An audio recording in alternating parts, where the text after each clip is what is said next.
Chair will indulge with me for just a second, since this is a hearing on preparation. I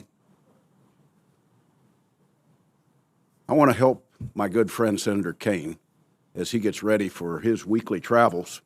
I want to make sure that he's got an orange for his car, that he's got a Dr. Pepper, and I've provided a Lumbee blanket to make sure that these are three things you've got in your car regardless of what you run into on I-95, and I'll have my staff bring them over to you. I hope you provide those for everyone. As we used to say to our kids in the classroom, do you have a piece of gum for everyone?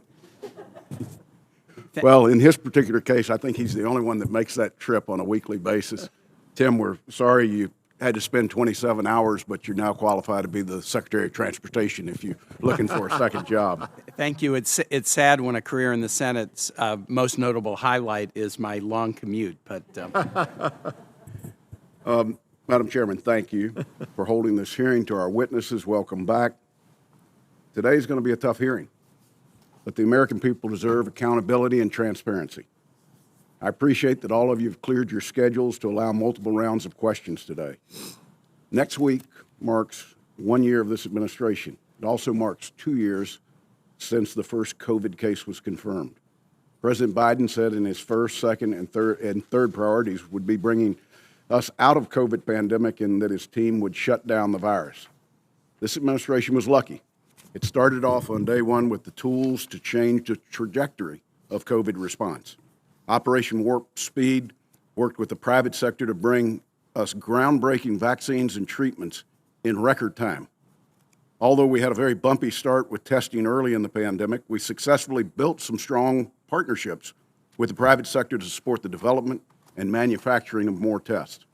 State and local leaders were rising to the challenge of testing and vaccinating their citizens.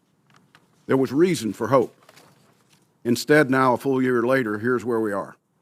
More than 830,000 deaths caused by COVID, the majority of which occurred under this administration, despite having many tools and significant resources from Congress, including $80 billion plus for testing.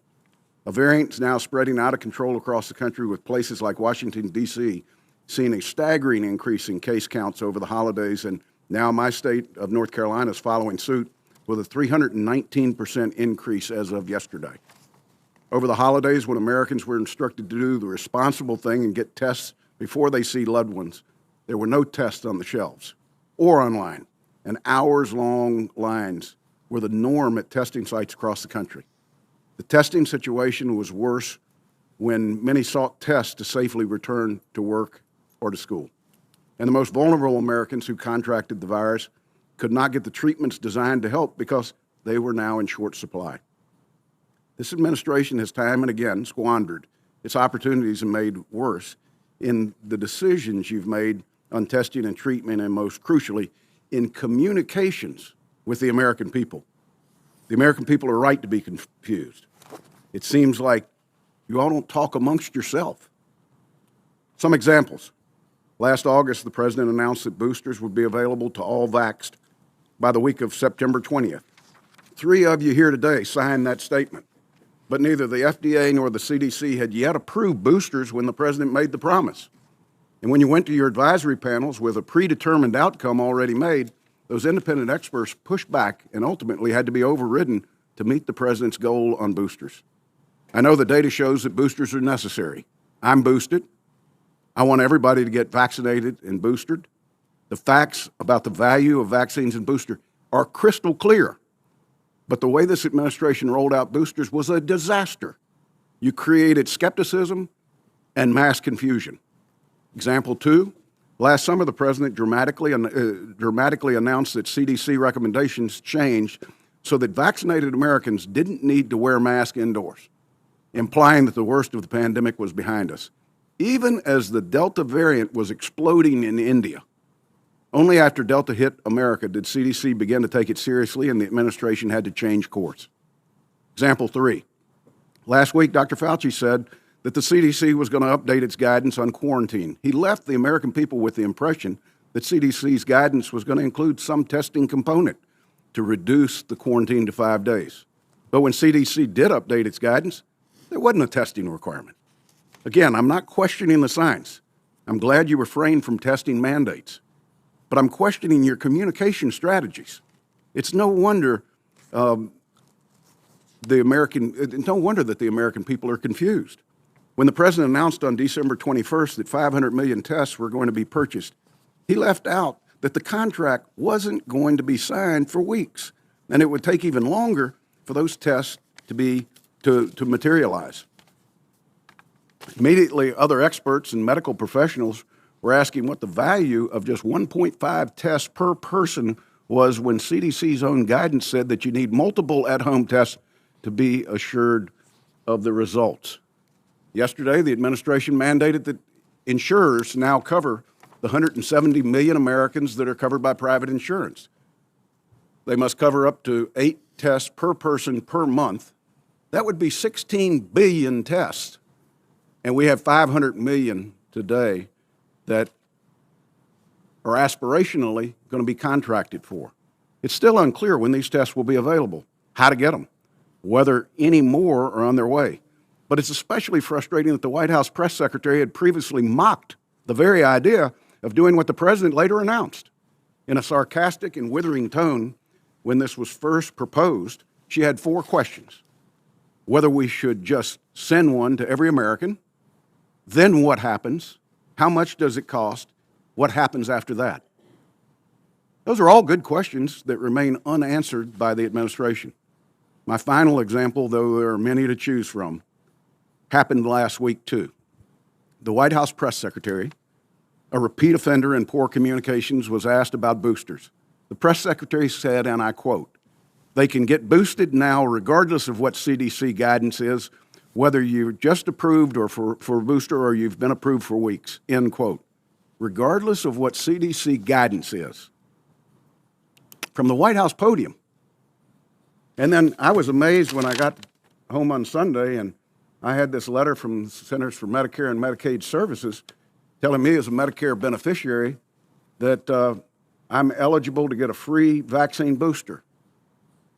5 months after the president announced we're going to have boosters, this is the first communication from CMS that I've gotten as a Medicare beneficiary in the 2 years of COVID, and all of a sudden I get a request to get boosted.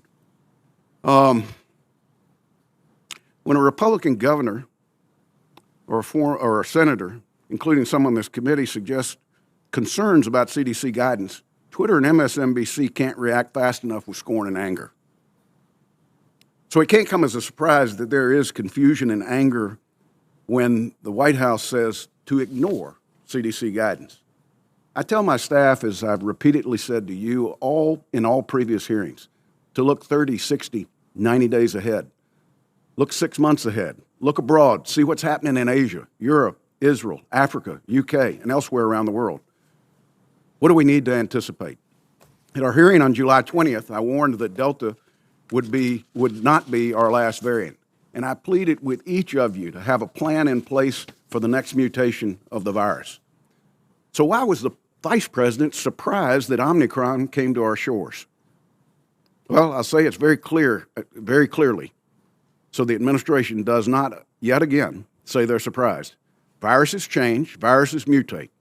There will be more variants. They will come to America, period, end of sentence.